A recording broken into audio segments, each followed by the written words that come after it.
मैं जा रहा हूँ कल अपने फार्म हाउस पे।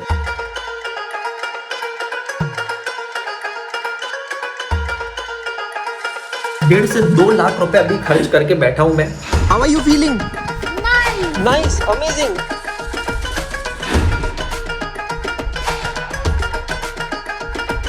The iconic moment is here. हो क्या बात है।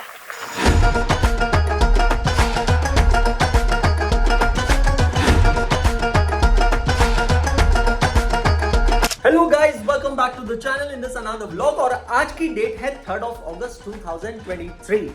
प्रयागराज वाराणसी से हम लोग वापस आ चुके हैं और एक अलग नया जोश, एक अलग नई एनर्जी है जिसके साथ हम लोग वापस काम कर रहे हैं। बैक टू वर्क और कुछ अच्छा करना है बच्चों के लिए, कुछ अमेजिंग करना है, कुछ ऐसा करना है जिसके बारे में कभी किसी ने सोचा नहीं होगा, किसी ने सोची ना होगी।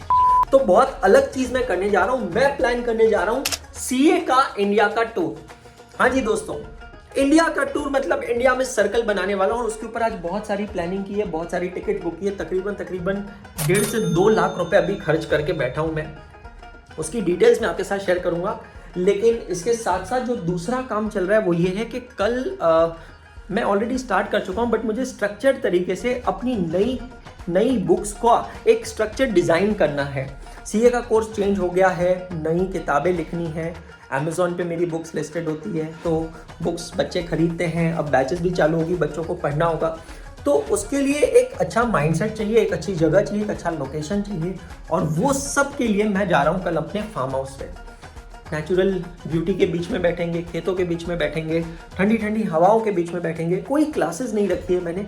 कल सुबह हम लोग 7:30 निकल जाएंगे। फैमिली को लेकर जा रहा हूँ। हाँ, हमारी जो मेड है, डोमेस्टिक हेल्प है, उनको और उनकी डॉटर को भी लेकर जा रहे हैं ताकि वो भी वहाँ एंजॉय करें। हमारा जो फार्म हाउस है वहाँ पे प्रॉपर रहने के रूम्स हैं, अच्छी 5 स्टार फैसिलिटी है, swimming pool and all those things. विमान वहाँ एंजॉय करेगा, मैम वहाँ एंजॉय करेंगे, स्वाति एंजॉय करेगी और मैं वहाँ पे बैठ के अपनी बुक का स्ट्रक्चर बनाने वाला हूँ। मैंने कहा स्वाति से कि यार क्यों ना कल हम फार्म पे जा रहे हैं ना, तो let's put up a barbecue there. तो हम लोगों ने एक बारबेक्यू अभी ऑनलाइन ऑर्डर किया है अमेज़ॉन से। तो ये मेरा पनीर टिक्का का मैरिनेट ऑलमोस्ट रेडी है। पनीर धुल के तैयार है।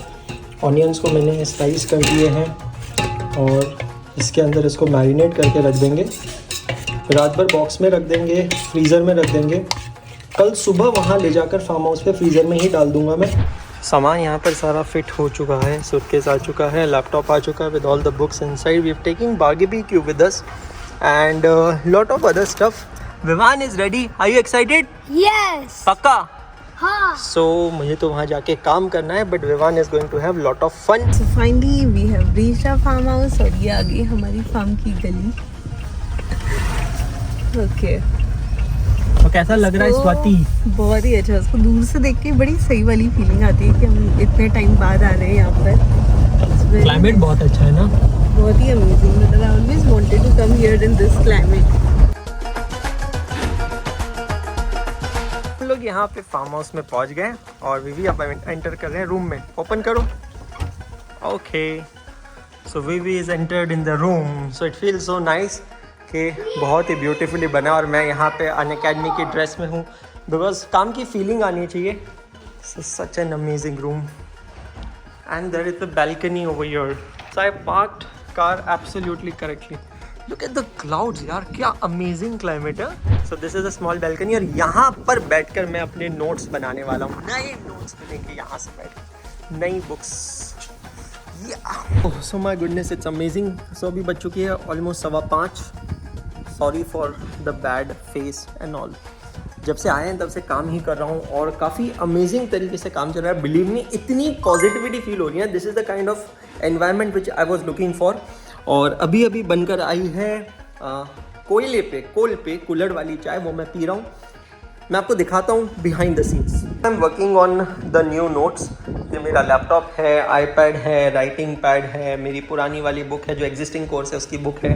कंटेंट प्लानिंग, बुक की पूरी प्लानिंग कर रहा हूँ। किस तरीके से नई बुक होनी चाहिए, उसका स्ट्रक्चर कैसे होना चाहिए, वो पूरी प्लानिंग चल रही है।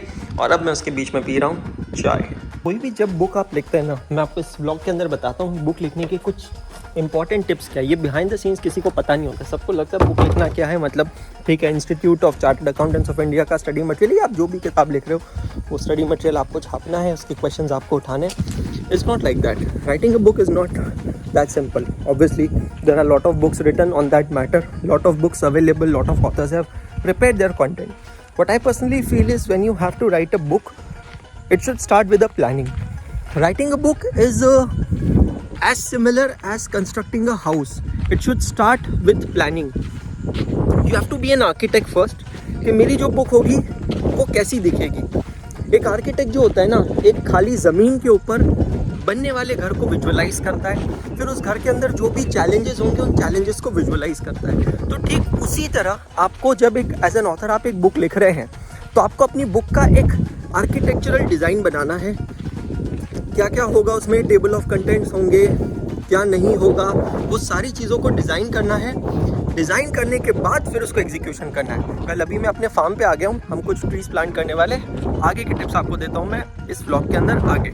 सो यहाँ पर जब हम आए हैं तो इस डे को थोड़ा मेमोरेबल बनाने के लिए हम लोग यहाँ पर एक मैंगो ट्री प्लांट कर रहे हैं। एक्चुअली 2 मैंगो ट्री प्लांट कर रहे हैं। तो ये है हमारा फार्म नंबर 21 और रेवान स्वाति दोनों यहाँ पर है। ये हमारी डोमेस्टिक हेल्प है, अपनी डॉटर के साथ आई है, उनको हम साथ में लेकर आए। हमने कहा उन्हें भी एंजॉय करना चाहिए। So this is the number plate of our farm and the gate of our farm. So ये हमारा कंप्लीट फार्म है और यहाँ पर आप देखेंगे इस साइड में कोकोनट ट्रीज लगे हैं, पीछे कुछ मैंगो ट्रीज लगे हैं, यहाँ पे अराउंड 20 guava ट्रीज लगे हैं। So meanwhile I'll show you the guava plants. They have grown up very well. It's been a year since we have bought this and now you can see it is growing well.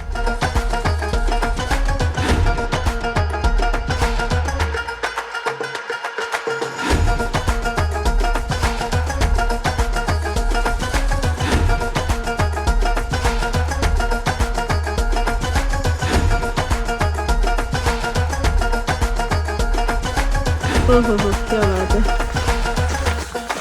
Tractor से भी भयंकर tractor आ रहा है हमारी तरफ, लाभ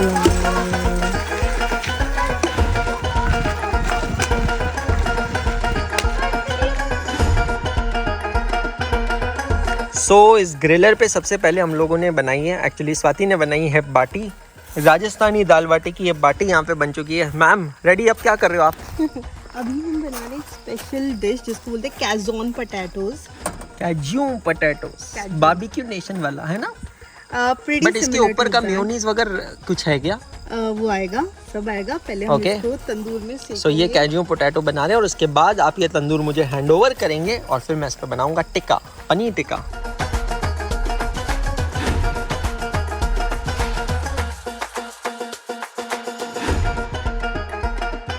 अंशुल बना रहे हैं paneer tikka.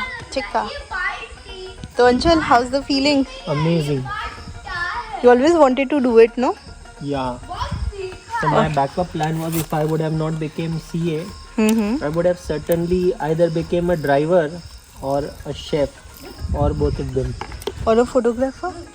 Also that. So these are the sticks of paneer tikka on this tandoor. I'm also doing, oh my god, amazing यार। बारबेक्यू की खास बात पता है क्या होती है कि इसके जो कॉर्नर्स होते हैं वो ब्राउन और क्रिस्पी होने चाहिए और इसमें वो स्मोकी फ्लेवर आना चाहिए। तो वो स्मोकी फ्लेवर आ गया तो मज़ा आ जाएगा।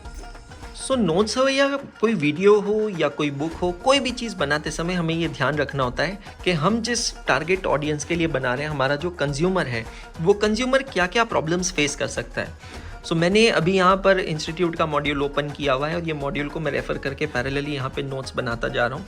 आप यहाँ पर देख सकते हैं एक रफ स्केच मैंने बनाया, started with one of the topic consolidated financial statement. इसका पहले का मेरे पास एक वर्जन बना हुआ है जो, क्योंकि ये चैप्टर ओल्ड सिलेबस में भी था, बट अब क्योंकि नई बुक्स मैं लिख रहा हूँ तो मैं उसको कम्प्लीटली रीवैम्प करना चाहता हूँ। तो कुछ यहाँ पर मैंने इस तरीके से बनाया है, स्टार्टिंग फ्रॉम द बेसिक्स के टेबल ऑफ कंटेंट क्या होना चाहिए, कंपनीज के रिलेशनशिप कैसे होते हैं, फाइनेंशियल स्टेटमेंट्स, कुछ इंपॉर्टेंट डेफिनेशंस, स्कोप क्या है इस टॉपिक का, types of subsidiaries, difference between amalgamation, consolidation and all those things. ये ना डिबेटेबल इशू है आपके जो किताबें लिखते हैं बच्चों के लिए, स्पेशली जो एकेडमिक बुक्स लिखते हैं, वो एकेडमिक बुक्स रंग बिरंगी होनी चाहिए, उसमें फूल पत्तियाँ होनी चाहिए, कार्टून्स होने चाहिए, इमेजेस होनी चाहिए, क्या होना चाहिए? मेरे हिसाब से ना substance over form is a very important thing. अब ये व्लॉग जो भी नॉन कॉमर्स वाले लोग देख रहे हैं उनको मैं बताता हूँ, सब्सटेंस ओवर फॉर्म का मतलब होता है दिखावे पे मत जाओ, अपनी अकल लड़ाओ। मतलब मेरे हिसाब से सबसे पहले कंटेंट मैटर करता है, क्योंकि अगर मैं ये कहूँ, ये चीज़ सोचूं कि किसी भी किताब के अंदर उस किताब की डिज़ाइनिंग, कलरिंग, एडिटिंग, ये सब अगर मैटर करता होता था तो शायद यूपीएससी की और मेडिकल की किताबें लोग कभी रेफर ही नहीं करते थे। सब्सटेंस ओवर फॉर्म का क्लासिकल एग्जांपल है कि आपके बुक्स का कंटेंट बहुत अच्छा होना चाहिए। तो कोई भी चीज़ है, एक मूवी मेकर भी जब कोई मूवी बनाता है या एक सीरियल बनाने वाले भी जब कोई सीरियल बनाते हैं, वो सबसे पहले इस चीज़ को ध्यान में रखते हैं कि जो कंटेंट मैं बना रहा हूँ वो कंटेंट का एंड कंज्यूमर क्या है, टारगेट ऑडियंस क्या है, और वो टारगेट ऑडियंस के प्रॉब्लम्स क्या है, वो किन किन प्रॉब्लम्स का सामना कर रहे हैं, और मैं अपने इस कंटेंट से उसकी प्रॉब्लम से उसको कैसे सोल्यूशन दे सकता हूँ। जैसे कपिल शर्मा शो है, तो Kapil Sharma show, believe me, मुझे ये फील होता है कि अगर आप बहुत दुखी हैं, परेशान हैं, आपकी लाइफ में कोई प्रॉब्लम चल रही है, कोई स्ट्रेस चल रहा है, तो कपिल शर्मा शो देखने के बाद ना आप थोड़ा डी स्ट्रेस हो जाते हैं। So that's how it is. तो मैं अब अपनी नई बुक लिख रहा हूँ। फार्म से हम आ गए वापस, आने के बाद काम चल रहा है और अब एक अगली बड़ी चीज के ऊपर मुझे काम करना है, and that is the India tour. तो ये वाला व्लॉग मैं यहीं पे खत्म कर रहा हूँ गाइस। उम्मीद करता हूँ आपको मेरा कंटेंट अच्छा लगा होगा। अगर कंटेंट को अच्छा लगा है तो प्लीज यार लाइक जरूर करना और थोड़ा एंगेज होइए मेरे साथ। कमेंट सेक्शन में कमेंट करके बताइए कि व्लॉग का कौन सा पार्ट ऐसा है जो आपको सबसे ज्यादा पसंद आया और जो मैंने कहा वो सही लगा है या नहीं लगा है। और फिर से मुलाकात होगी अगले व्लॉग में। प्लीज चैनल को सब्सक्राइब जरूर करना, बिकॉज आपको नहीं पता आपका एक सब्सक्राइब और एक लाइक हमारा कंटेंट क्रिएटर्स का मोटिवेशन कितना बढ़ाता है। I am the only chartered accountant blogger in the country. कोशिश कर रहा हूं इसको थोड़ा बड़ा बनाने का, कोशिश कर रहा हूं अपनी लाइफ आपके सामने रखने का। Thank you so much. जाने से पहले कहूंगा सिर्फ इतना, पढ़ते रहो, सीखते रहो, आगे बढ़ते रहो, क्योंकि पढ़ना बंद तो सीखना बंद, और सीखना बंद तो आगे बढ़ना बंद।